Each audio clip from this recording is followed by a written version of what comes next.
ஆரம்பிக்கலாமாடா?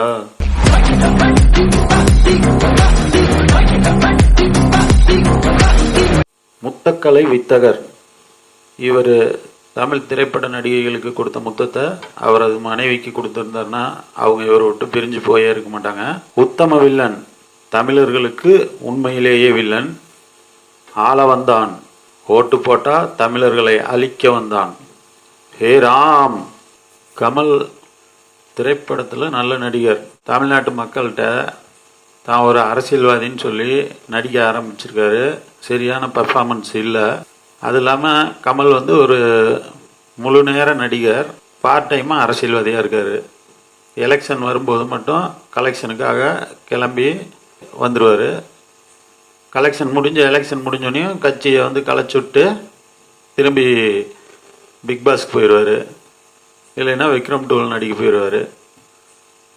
பணம் எங்கே இருக்குதோ அதை தேடி ஓடுறவர் தான் கமலஹாசன். வெள்ளம் வந்தது இல்லையா, அந்த வெள்ளத்திலேயே அவரோட அரசியல் நிலைப்பாடு என்ன, இவர் மக்களுக்காக என்ன பண்ணுவார் அப்படிங்கிற அந்த விஷயத்த முழுசாக நம்ம தெரிஞ்சுக்கிட்டோம். இவரோட ரசிகர்களுமே எத்தனை பேர் சிக்கி சீரழிஞ்சிருப்பாங்க.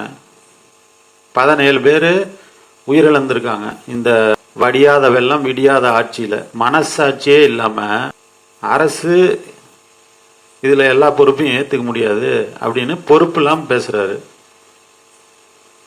காசுக்காக என்ன வேணாலும் பண்ணலான்னா அதுக்கு வேறு நிறைய தொழில் இருக்குது. நான் சொல்கிறது, நடிக்கிறதே இன்னும் நல்லா பண்ணுங்க. எதுக்காக அரசியலுக்கு வரணும்? உங்களுக்கு என்ன அரசியல் தெரியும்?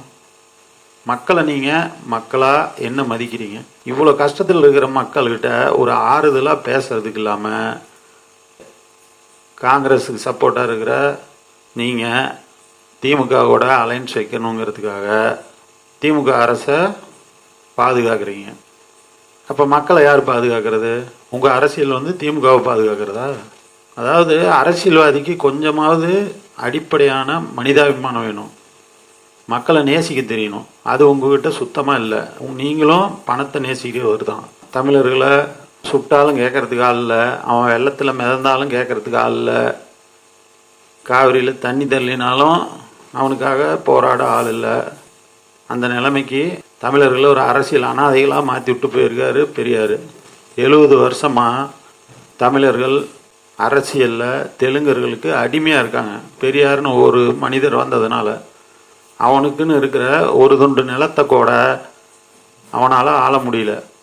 உலகத்தையே கட்டி ஆண்டவனோட பரம்பரை.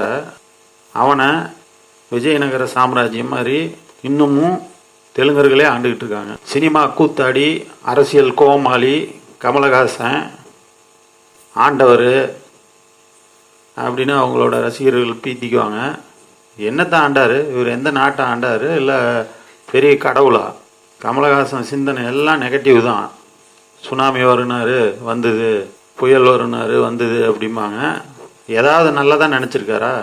கமலஹாசன் நடிக்கிறதோடு நிறுத்திக்கிறது அவருக்கு நல்லது, தமிழ்நாட்டு மக்களுக்கும் நல்லது. அவரோட மனநிலையே ஒரு வித மாற்றமாக இருக்கும். அவர் என்ன நினைக்கிறாருங்கிறது அவருக்கும் தெரியாது, அவர் என்ன பேசுகிறாருங்கிறது எதிர்த்தாப்புல இருக்கிறவங்களுக்கும் புரியாது. கமலஹாசன் பெரிய உலகத்திலே தலை சிறந்த அரசியல்வாதிங்கிற மாதிரி கற்பனை பண்ணிக்கிட்டு அவருக்கும் ஓட்டு போடுறதுக்குன்னு சில கூட்டம் இருக்குது. மக்கள் நீதி மையம் அப்படின்னு ஒன்று வச்சுருக்காரு. அது என்ன மையம்? காங்கிரஸ், பிஜேபி, திமுக, அதிமுக இது 4க்கும் நடுவில் நின்றுக்குவார். யார் காசு கொடுக்குறாங்களோ அவங்களுக்கு ஜால்ரா தட்டுவார். இவருக்குன்னு என்ன கொள்கை இருக்குது, என்ன ஒரு நிலைப்பாடு இருக்குது? தமிழர்களுக்காக இவர் என்ன கஷ்டத்தில் துணை நின்றுருக்காரு? இளமையாக இருந்தப்ப அரசியல் பேச மாட்டேன், அரசியல் வேண்டாம் அப்படின்னு சொல்லி ஒதுங்கி இருந்தார். கருணாநிதி, ஜெயலலிதா அப்படிங்கிற மிகப்பெரிய அரசியல் ஆளுமைகள் தமிழ்நாட்டில் இருந்து மறைஞ்சப்போ ரஜினியும் அரசியலுக்கு வரலைங்கிறத இவர் தெரிஞ்சுக்கிட்டு இப்போ உள்ளே போனால் காசு சம்பாரிச்சிக்கலாம் அப்படிங்கிற எண்ணத்தில் ஒரு ஸ்டண்ட் அடித்து அரசியலுக்கு வந்தார். வந்த உடனேயும் தாம் தூம்னு குதிச்சார். 2 எலெக்ஷனை பார்த்தாரு, கலெக்ஷனை பார்த்தாரு. எலெக்ஷன் முடிஞ்சோடனையும் கட்சியில் இருந்த ஆளுங்க யாருமே இல்லை.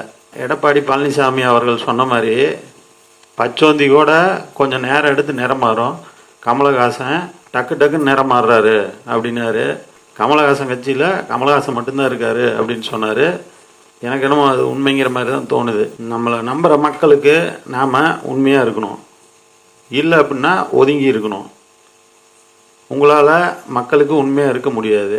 அப்போ அடுத்தது என்ன வாய்ப்பு உங்களுக்கு இருக்குது? அதை தான் நாங்கள் சொல்கிறோம். மறுபடியும் தமிழர்களை குழப்பி விடுற அந்த அரசியலை பண்ணாதீங்க.